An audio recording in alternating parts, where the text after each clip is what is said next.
words upon my tongue. You will never be the same. And with the full catastrophe, he didn't mean it was all bad. God that I worship has a way of saying, don't play with me. I invite you to the dance with the Lord of the dance. God didn't call America to do what she's doing in the world now. Please dance.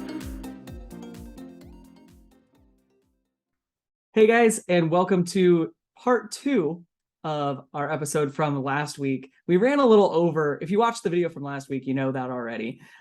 This is what happens when we don't have the video from last week. Go back and watch that because this one, yeah, this won't make sense. You did. But yeah, this is what happens when Mal's not here to reel us back in, and like that happens. But you know, we love talking about the Bible. We love talking about how it can apply to us every day, and sometimes we go a little over, and I think that's okay, right?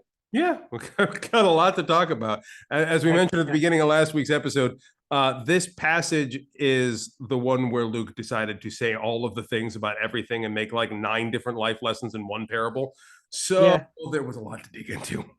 Yeah, but come on, join with us as we finish up our discussion, and we love you guys, and thanks so much for watching. Here we go. Crust is all.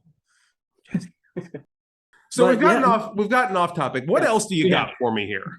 So I think kind of the last thing that I had is, you know, kind of breaking down kind of the other part of this verse that we really hear a lot is probably the whoever is faithful in a very little is faithful also in much, and whoever is dishonest in a very little is also dishonest in much. So if then you have not been faithful with the dishonest wealth, who will entrust to you the true riches? So, you know, going on to say, you know, we've heard if you can't be trusted with a little, how can God trust you with a lot? Yeah. And it's kind of used as a beatdown verse. It's kind of what I've always felt it as. It's insane because they're saying, well, you messed up this one thing. God can't trust you with more if you're not willing to, you know, and it's, again, we bring up tithes and offerings. And it's like, well, if you're not faithful to give your 10%, then God can't be faithful with you. And if you're even more faithful and you're giving 20%, maybe God can be more faithful with you. And it's, you know, it's used as a two points here. First off, shameless plug for our other series, Back to Basics, now streaming on YouTube. We recently discussed the whole 10% thing, which has its initial origins in an interaction between Abram, Lot, and Sodom and Gomorrah. So maybe not as wholly wise as people might think. Right. But I'm gonna go ahead and put this in the simplest possible terms for the children of this age who are more shrewd than the children of light. Church is not portraying. Oh man. I'm sorry, it's not. Which tier are you in? That's the question. That's evangelicalism right there, though, isn't it? Like, which tier are you in? Are you, we called him out last week. We'll call him out again. Joel Osteen. Right. Still looking at you, Osteen. We'll be looking at you for a while. Yeah, we're going to probably be looking at him a lot. Yeah, a little bit. And, you know, we may throw Franklin Graham and the Liberty University crowd and the whole group of them in with it. Like, they're all doing the same thing. You know, you don't get to be an elder unless you're tithing 20-30%, you know, of your pre-tax earnings, but only off of your trust funds. Can't be off of your standard stuff. You know, just make sure your accountant talks to our accountant. Yeah, it's insane. Like, I have a loved one that I won't name who just because I don't want to. Obviously. I found out that they are giving more than my rent payment to their church. And basically because they feel as though that's what they've been told to do. And look, I can't argue it. As someone who is the pastor of an actual church, which will, once we get our accounting in order, be subsisting in part off of tithes, like I'm not going to say no to people donating to the church. Like that is helpful, and it is, with the right motivations, a good thing to do. If you're pulling in, say, 10,000 US a month, and you feel like throwing 1 or 2 to the church, that's okay. Like that's a good use of your funds. Like, I'm assuming you're doing other things with your funds as well, like, you know, buying a homeless shelter every other month or something. You know, I don't know what rich people do. You have enough to bankroll that. Like putting your city through college or what have you. You know, I'm assuming you're doing other stuff as well, but yeah, chucking a bit towards your local church so that we can also be absolutely doing the work and the worship and the setting up our programs for everybody else. Great. And if you're super wealthy and you want to just make the church your base of operations, give a whole bunch to them and say, hey, let's work together and really make this community a better place. Awesome. But if you are, say, living paycheck to paycheck and trying to give as much to the church as you're giving to your landlord and rent, no. Right. No. Like, stop it. Like, the way things work in a capitalist society is that 10% of your income is great if you're wealthy, but 10% of your income is murder if you're not. Right. Like, it's not a numbers game. Church has never been a numbers game. Mm-hmm. The way that a church is supposed to work is not unlike the progressive tax system that we're supposed to have in the United States. The people on top pay a ridiculous percentage. The people on the bottom receive a ridiculous percentage, and everybody meets in the middle. Right. That is an adaptation of the more communistic, I know you guys hate that word, but there it is, principles on which the church was founded. Crazy. So when we're talking about tithing and stuff like that, failing to give 10% is not being dishonest. Right. Failing to give at all is not dishonest. Right. Like, this is not a membership dues organization. It's nice if you can. It sure helps us. Like and subscribe, right. All of Share. that. All of definitely. Oh my God, please put these videos out in front of people. Anyway, but it's not about the numbers in that way. And when this is why it blows me away to imagine this verse being used as a cudgel for people, is because this has been one of the most uplifting verses for me in this season, because I'm putting out videos that get 4 or 5 views each, doing a podcast that gets sometimes the same, sometimes less.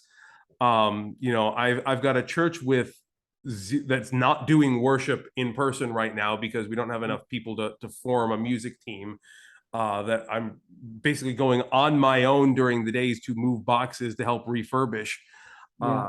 I'm doing a lot of work, and spoiler alert for those of you who might be wondering, I did mention that our church is not currently configured to accept tithes. I'm not drawing a paycheck for doing this right now. I hope to be sometime in the near future, because that's how we're going to keep this wonderful content going. But like, I ain't doing it because I'm making the big bucks off it. No, absolutely not. And that is, and I know you're in a similar position as well. Yeah, for sure. And that's why this verse is uplifting to me, is because these are little things. Like, I'm not preaching, as much as I enjoy the idea of putting stuff out on YouTube, we ain't being seen by the masses here. Like, we're being seen by a handful who, again, please share it around. We would like to be seen by the masses. And we love each and every one of you. Just so you're absolutely. But this is, for us, being faithful in very little, is because this is, as much as I might aspire to the worldly successes of truly devoted ministers in the word out there, like Nadia Boltz-Weber, Jess Cast, and others that are doing good work and very well seen for it, part of being a good servant of Christ means being willing to toil in relative obscurity and be okay with that. Yeah, absolutely. And that's what being faithful in the little things is to not necessarily be rewarded in the way you want, to be publicly lauded for the good things you do. Yeah.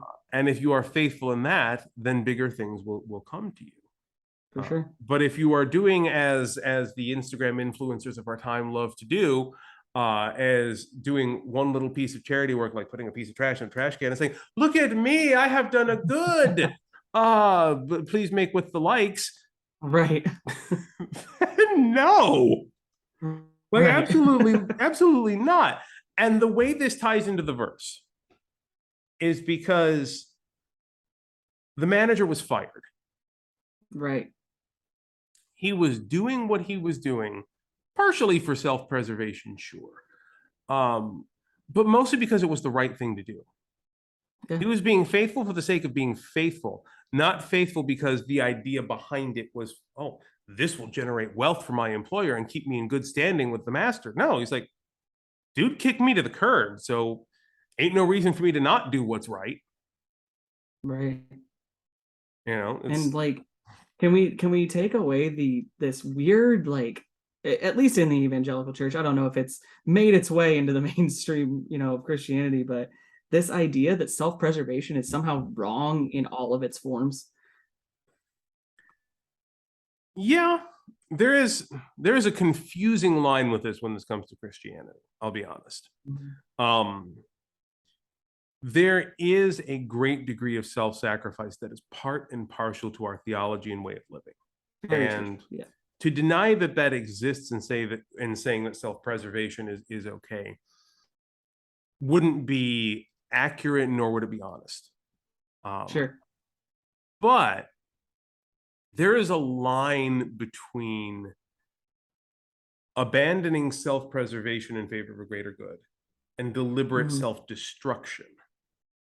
Right. And that's the line that's blurred in our culture right now. Is we say self-preservation is valid, and then we immediately jump from there to the extreme of saying, treat yourself, spa day, I'm going to do all me, I'm going to do me, and the heck with you, which ain't it. Like, self-preservation is valid. You can't help anybody if you're dead. Right. Let's be clear about that. But there is a ladder going up and a ladder going down, and going up, you want to make sure that you're alive. But as I tell churches around the world, you want to be zero budget at the end of the fiscal year. Yeah, for sure. And we talked about that last week. Exactly. Alive and thriving capitalistically are two very different things. Right. And in the other direction, going down the ladder, you don't want to be homeless, living on the streets, dying of 17 different diseases just because there was one other person you could give an extra buck to, or worse, so that you could give your extra buck to the church.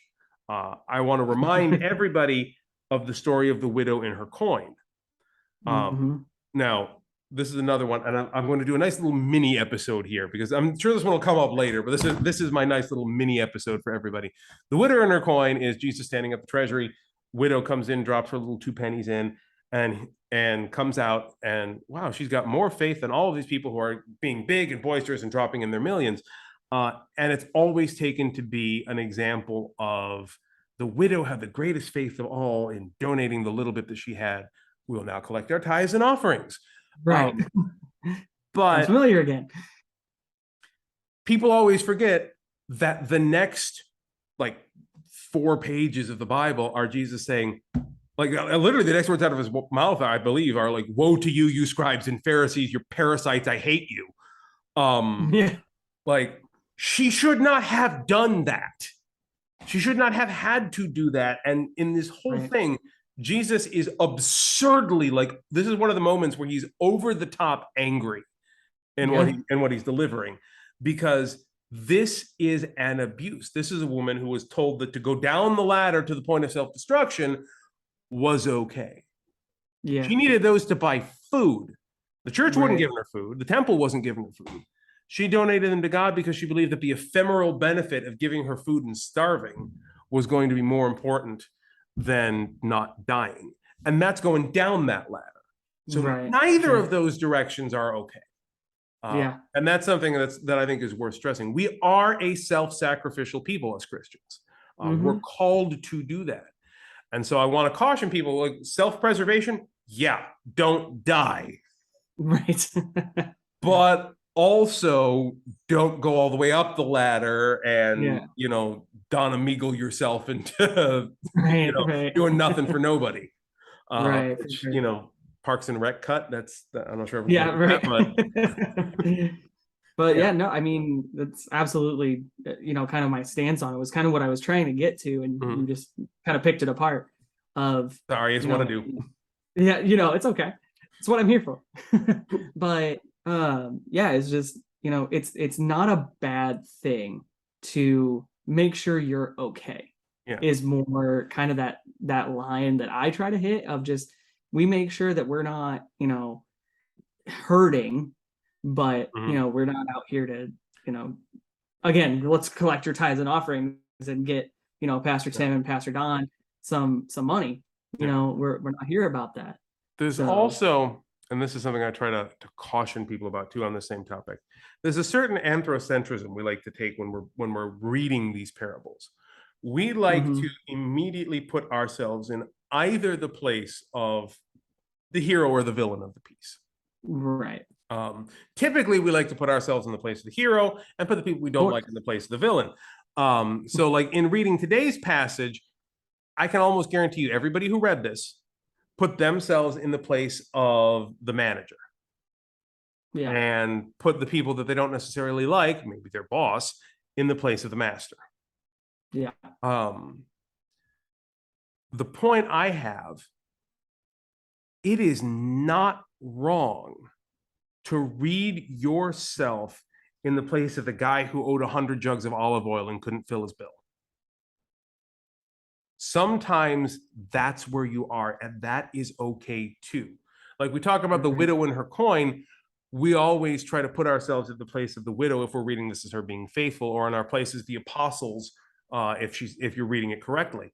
But like, you should be willing to put yourself in the place of the widow if you're reading it correctly, the one who is giving too much and needs to not. Like, that is a legitimate place to read yourself into these stories. You don't always have to be the main character. It doesn't always have to be about you in that way. Yeah. You can be the poor person who needs to benefit from the church. You can accept help. Yeah. And you should be able to make yourself a hero. Be the NPC sometimes. Yeah, exactly. You know, notwithstanding the way I've been known to treat NPCs in games from time to time. Fair. We've all murder hobo. We've all murdered a couple of NPCs for the kicks. We know how it goes. But no, like, this is something I really want to stress to people, because I even saw this growing up. People that were just too proud to ask the church for help. Yeah. Like, if everybody gives and nobody takes, I mean, then I'm going to have a really good Christmas, I guess, but nobody else will. Right, I guess, yeah. Which, you know, while I appreciate the thought, that's not what we're here for. Right, for sure. You know, there's a reason why the income of your average pastor isn't all that much higher than the income of your average school teacher in America, in a public school. Like, it's not normally, like, we aren't living high on the hog here. We're not supposed to. Right. Yeah. It's sustaining, and that's kind of the whole message. But I think we pretty much hammered this one down. I'm pretty sure, and I'm pretty sure we probably went over time doing it, because that's what we do. Yeah, especially with Mal not to reel us in. So. Exactly. So if this did wind up going, person that totally never existed in the podcast ever. Yeah, exactly. Mandela effect. So if I have no means of monitoring the time while we're recording. So if this did wind up going over long, then fun fact, we may split it into a two-parter again, which we've done before. Yep. If not, then I hope you enjoy this wonderful extra long bonus episode. Yeah, absolutely. You know, so in the meantime, I want to thank you all for listening in. This has been another fun episode. I love batting the ball around with you. Sure. Yeah, absolutely. So as we have alluded to multiple points within our video today, the like, share, and subscribe bit actually really does help. Like, particularly the sharing part. Like, the more people who we can get eyes on with this thing, the better. Mostly because we're building a community here. Absolutely. And our communities are kind of joined at the hip at this point. Yep. So I want to really invite you guys to not pick one, just kind of dive in. Like, our community is based on a Discord server, and we've got people coming into that. Actually, a lot more lately. We've seen a lot more new people come in lately. I'd love to see more. You know, if passive videos aren't your thing and you have more questions that we didn't answer, the Discord server is where you can go to ask those questions. Heck yeah. And I'll give you my completely uneducated answers if you want them. So yeah, and I'll give you my completely educated answers, which are probably going to be just as good. Hey. But I think this is the part where we plug the links, right? The ones that are going to be down here. So scroll down. Don't worry, you don't have to look at me. If you're on YouTube, scroll down. Like down there. Right there. They're just and I'm saying this from 2022. I'm sure they'll change their format eventually. Just below the video, just look right down there. Right down there. You might have to hit read more. Yes, show more. It says right there. You might have to click on that, but there are links there. Yes. Below the excessively wordy text that the pastor types wrote. It's right down there at the bottom. Click on those to find out more about the places. We're both doing experimental things in different ways that are kind of slowly coming together to be one massive experimental thing being done in crazy ways. Yeah, we are. So join us in doing experimental things in crazy ways, because that's what's fun. Yeah, absolutely. Let's break this thing open. Yeah, like a dwarf with a hammer in the most recent Lord of the Rings episode. I love it. Yeah. But thank you guys. Note, Black Elves for the win. But anyway, anyway, before we get into another topic. Thank you guys all for watching. We love each and every one of you. Thanks for being a part of the community. And if you're not a part of the community yet, as we said, links are all down below. Yeah. So come hang out with us. Come check us out on the Discord. I think I've plugged it all, right? Yeah. Most importantly, have a good week. We love you. We're praying for you. We're thinking about you, and take care. Yep. See ya. Bye.